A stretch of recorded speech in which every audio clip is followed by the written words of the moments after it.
up in their glory or wherever you at. I hope that you're safe and I hope that everything is going well for you for this mid afternoon. It was just something I wanted to just share here with everyone. Since I have this love for God, I have love for justice, and I also have love for the law, following the law. Give Caesar what is Caesar and give God what is God, right? So anyway, this was a scene that I took. I watched, this movie. Oh my God, this time of the year is probably going to be played on TV, on regular TV. The Ten Commandments. Um, we got to look beyond the surface, okay, with the eyes. We got to look with our spiritual lens.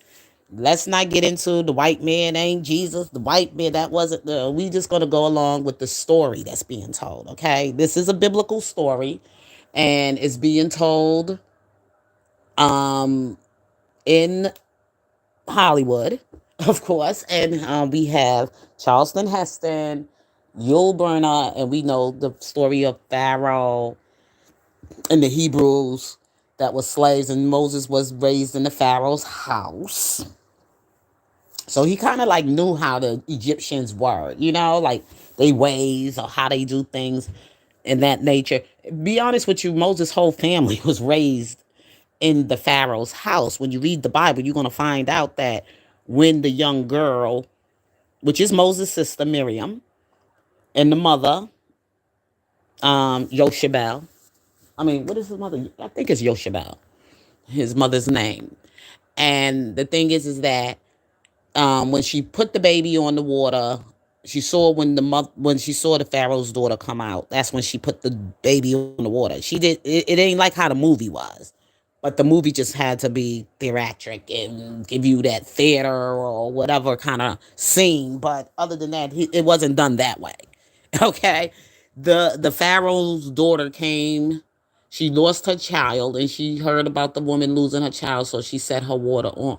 She set her daughter she set Moses on the water. That's why she said she named him Moses, because he was drawn from the water. And she set him on the water so that the Pharaoh's daughter, when she came out, she will see the baby in the basket. And she went to the baby. And that's how she asked the young girl to tell her where the mother was. Because Moses' sister was right there. So she followed the basket on the water. So Moses' sister, Miriam, was right there. So Pharaoh's daughter asked her, where's the mother of the baby? And she said she followed she brought her mother to the Pharaoh's daughter, and the Pharaoh's daughter hired the whole family to work in her house to care for her and everything as she raised Moses.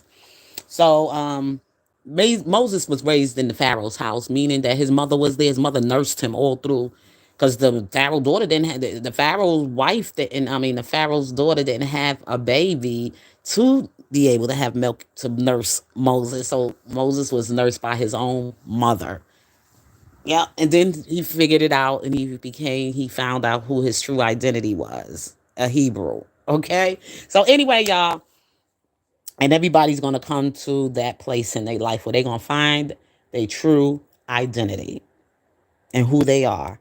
And some will never get there. Some will and some won't. Some will still stay in this world and be a fool and be played and be a puppet and be sold anything and they believe it. Okay, so anyway, let's get into it. I'm gonna play this movie clip and then I'm out.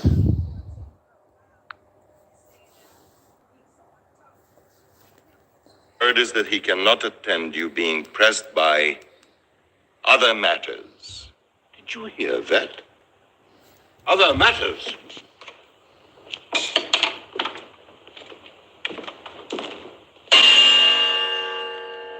My escort. I will ride with you, my son, to see what rears itself in Goshen, the city or treason.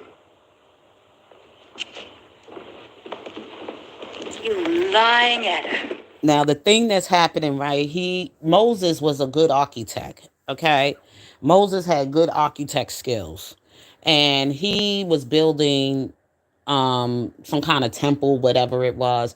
So he got caught up with time, and the reason he got caught up with time is because Before this part came in, there was his mother, his biological mother, and his sister. They were putting the elders and everything when they worked in those times. They used to grease the they will grease the stones so they can move them, right, to build the temples, and I mean to build the pyramids or whatever they was building.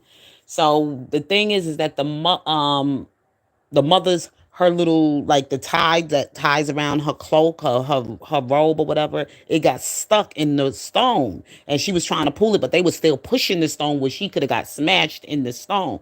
So what happens is that she's calling for help, like, please, Miriam, her daughter is calling for help, like, please, y'all, stop the stone, stop the stone. And they not trying to stop it. So what she does, the mother tells her, is like, Joshua, of course, sees what's going on, seeing the old woman is in a vulnerable situation, and they see that the woman are in trouble right there. So what happens is that he has to come down to save the woman and beat the men up to stop the stone. So in the meanwhile, she tells her daughter, go to the prince and let him know and try to see if he can help. You know what I'm saying? Instead of going, she said, who, Ramses? He said, no, not Ramses. Go to Moses. So she runs to Moses. No, in the movie, of course, she doesn't know. She knows that's her brother. The mother knows that's her son, but Moses doesn't know who they are because they had to hide him as a Hebrew child. So, and him working as a pharaoh, as a prince for the pharaoh or whatever. So, anyway, go see him. Moses come, releases her from being, smashed by the stone, his mother, his biological mother. And then after that, he realized that the people that were working were hungry. And the people couldn't perform very well in their duties because their bodies were so weak. So what Moses do is he says, look, y'all got to get some food. And then he gives them some food, and then he gives them some rest. He gives them a day off from work and get them to get some grain and everything so they could fill their bellies. So what happens is that, what's his name, they come back because the Pharaoh had called for Moses, but Moses is like, now I'm very busy, I can't really be there. So he's like, what's going on? I gotta go see what's going on. So anyway, I just wanted to just tell you what's going on in this clip, the scene I'm telling you about. But the part I want you to actually see is how he's going to balance the scale, because they felt they didn't have to feed the slaves. The slaves should work under being hunger and tired and all these other things, all under these cruel conditions. Okay, under the cruel conditions they were under, starving, you tired, you being whipped and beaten to push a stone, and your body is worn out. So we're going to get into it because I wanted y'all to know about these people in the Bible, because this is how black people feel, that we are the originals, okay, children that are lost out here. We was brought here through slaves and taught to be obedient and oppressed, and things like that. That's why we taking this time to rest, because God gives us that rest. You know, we be wearing ourselves out. We gotta sometimes just like, hey, give it to God and let God handle it. We know right now what we need. We know what we don't want. Okay, in our government, we know that. We already said that.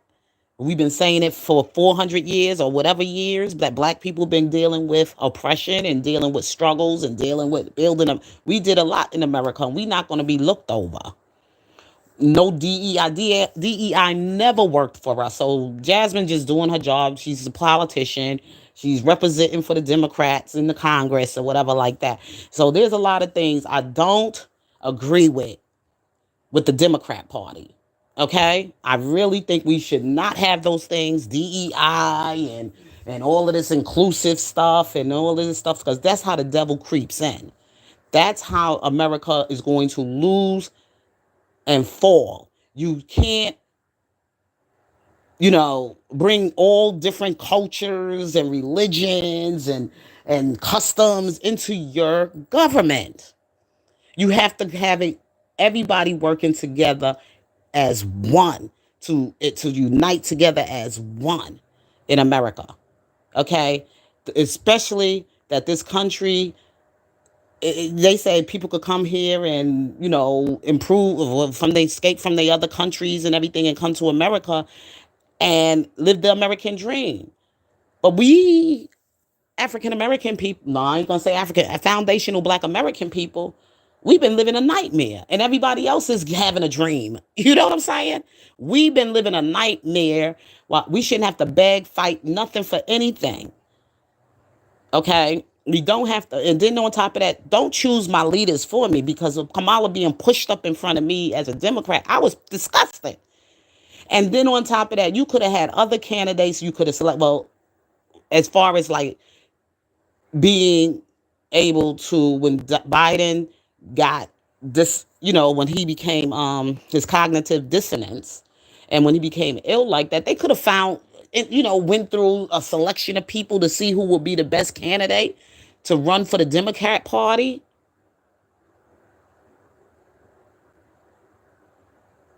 And just want to put people there to be a DEI. You should be making sure somebody fits the qualification.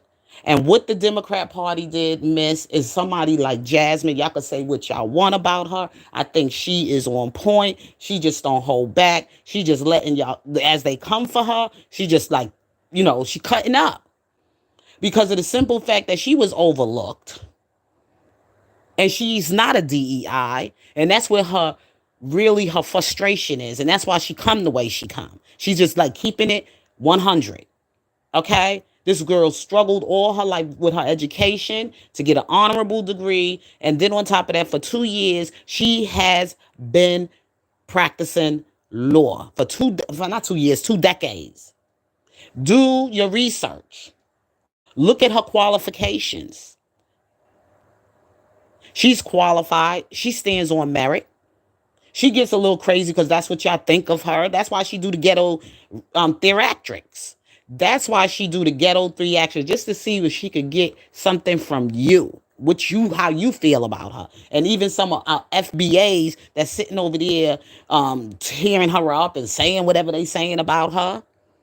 Whenever she gotta like give it back to them, y'all throwing punches at me. I'm going to defend myself, and I'm going to stand for myself, and I'm going to fight because I worked hard for everything I got. Ain't nobody hand nothing to her.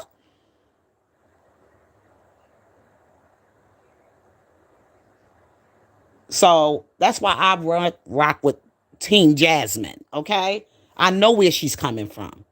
And a lot of sisters that be getting on their platform trying to tear this sister down, that's just totally jealousy. Y'all just jealous of her.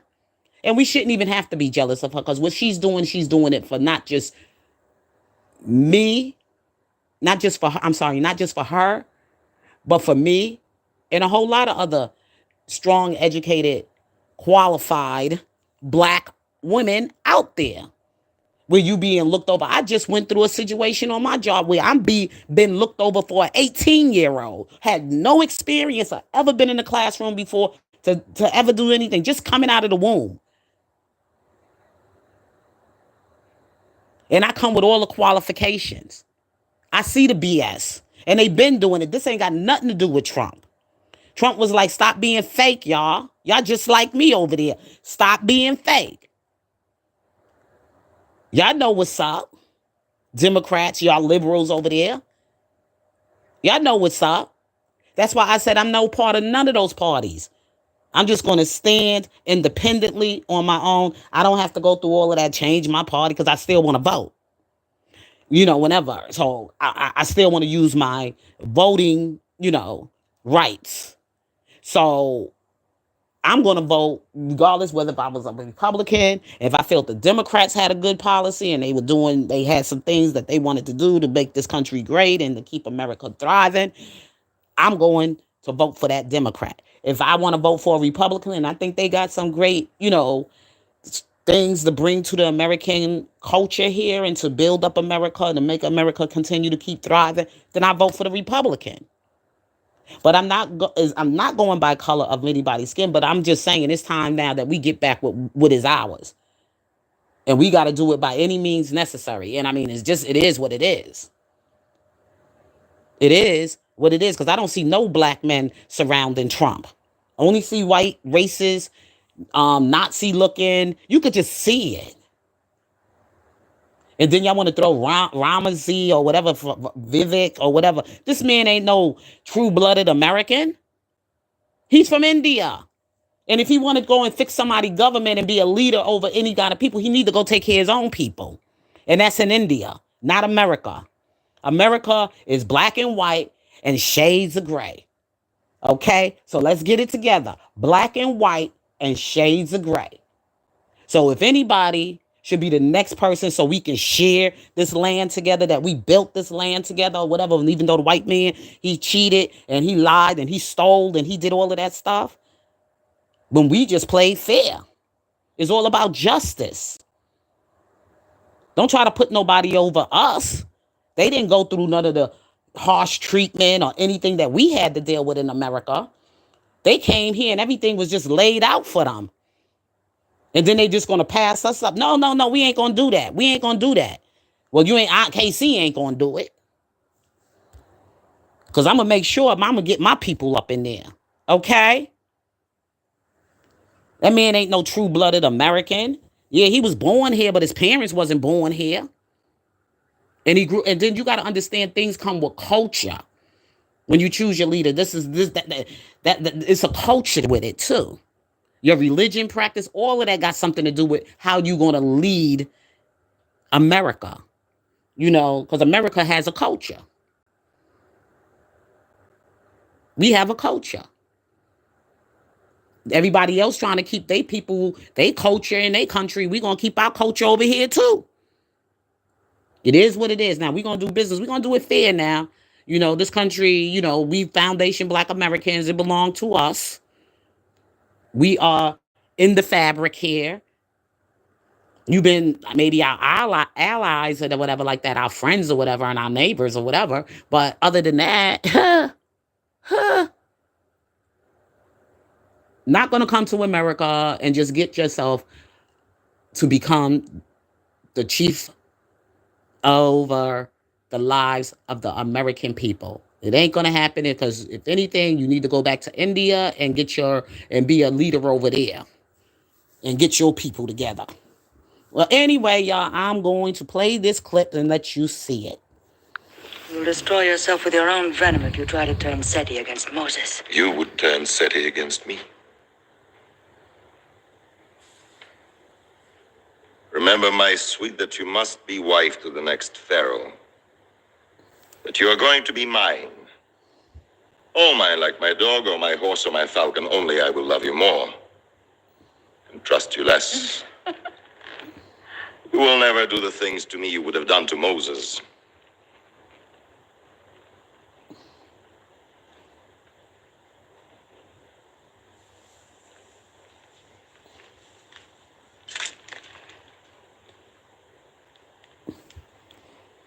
See how they used to arrange the marriages back then?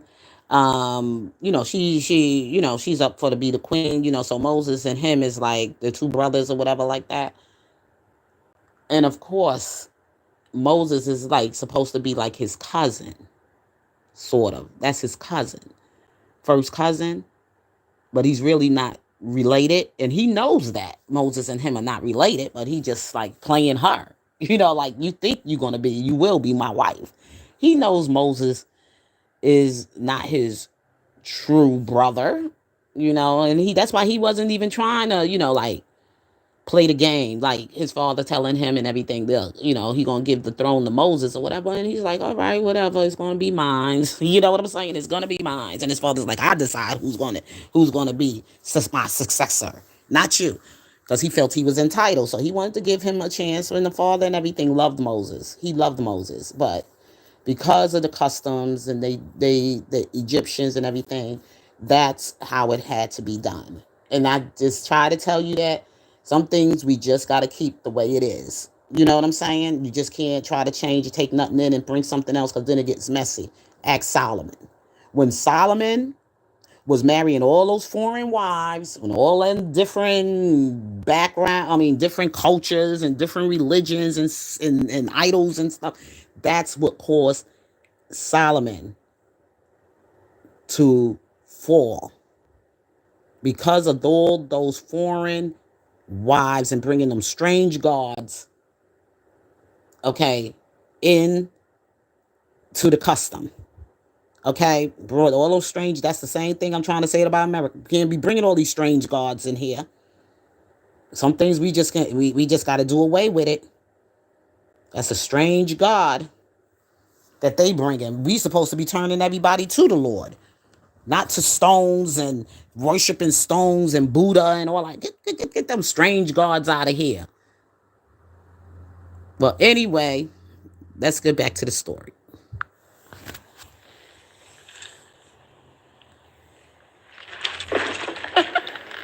I know you, my sweet. You're a sharp-clawed, treacherous little peacock. But you're food for the gods. And I'm going to have all of you. None of me. Did you think my kiss was a promise of what you'll have? No, my pompous one.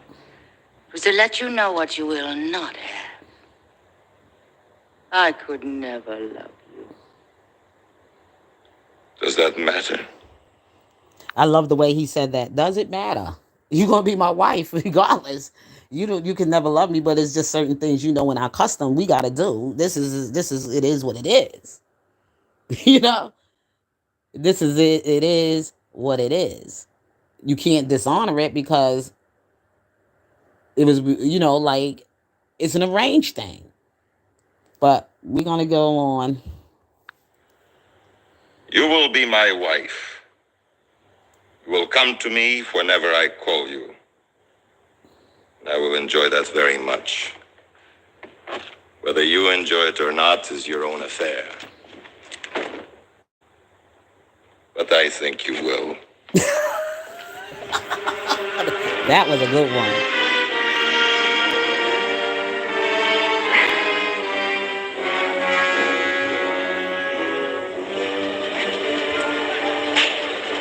That drop puts too much strain on the stone. We need more sand. I'm going to risk it, Baka. There's little time till the day of Jubilee. If the stone cracks, you may crack with it. Ready, blue signal. Blue pennant.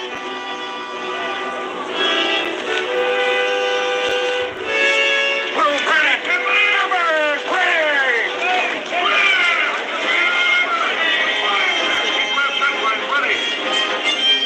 Number is ready. Green pennant.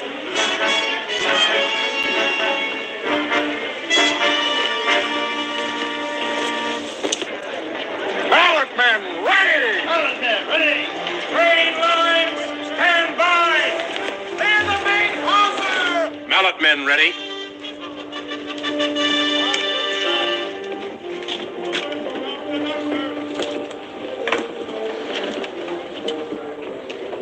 You are not pleased to see me here.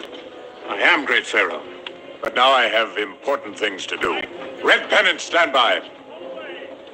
So Ramses tells me. Huh? More important things than obeying my orders? You ordered me to finish this city. The strain in that stone is too great. We cannot wait. Red pennant! Red pennant! Spray!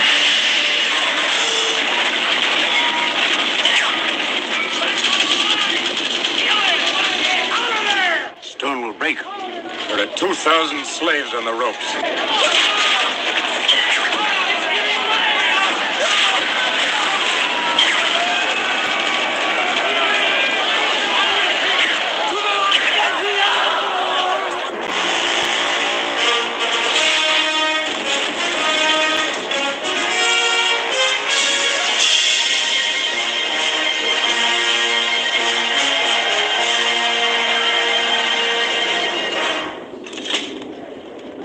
There's the obelisk of your Jubilee. Baka, put 1,000 slaves to removing the sand until the stone settles to its base.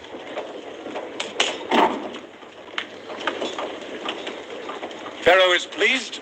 The obelisk? Yes. But not with certain accusations made against you. By whom? You raided the temple granaries. Yes. You gave the grain to the slaves. Yes. You gave them 1 day and 7 to rest. Yes. Did you do all this to gain their favor? The city is built of brick, Pharaoh. The strong make many, the starving make few. The dead make none. So much for accusations. Now judge the results.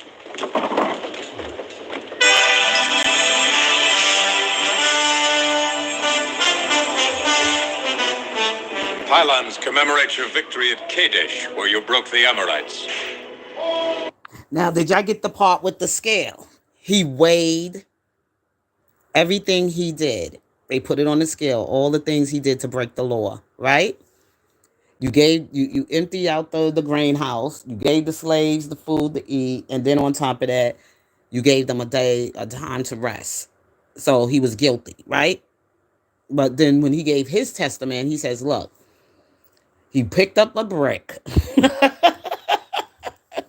because it was going to outweigh all of that other little light stuff he did. Like, without the slaves and they become dead, we have no slaves to do any work.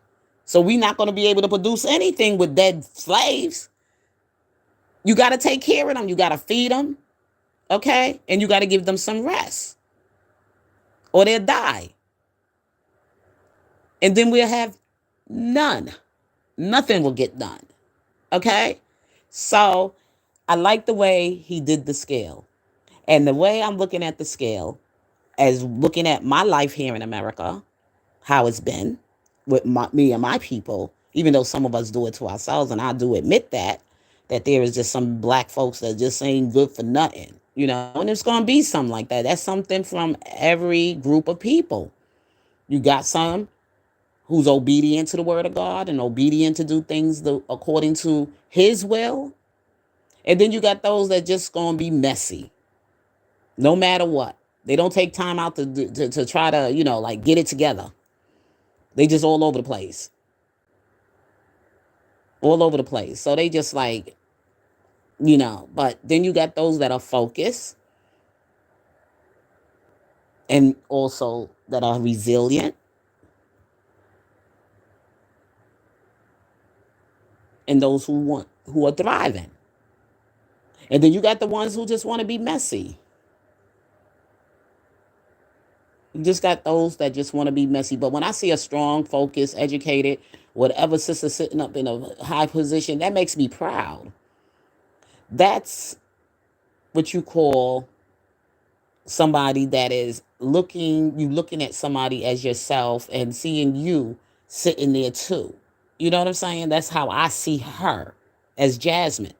I see me sitting there too, because a lot of things she's saying, I feel the same way too. And that's probably the way I would like light up too in the Congress if it was me sitting there, but it's not me. But I'm an advocate.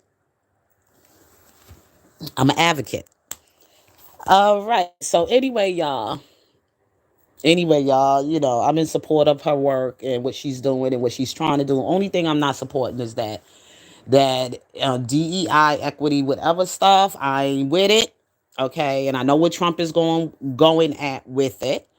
And I don't know who's advised. Oh, he needs to get rid of his spiritual advisor. That woman gotta go. That is not of God. That woman have no, well, maybe to him he do, because remember, I'm black, so we different.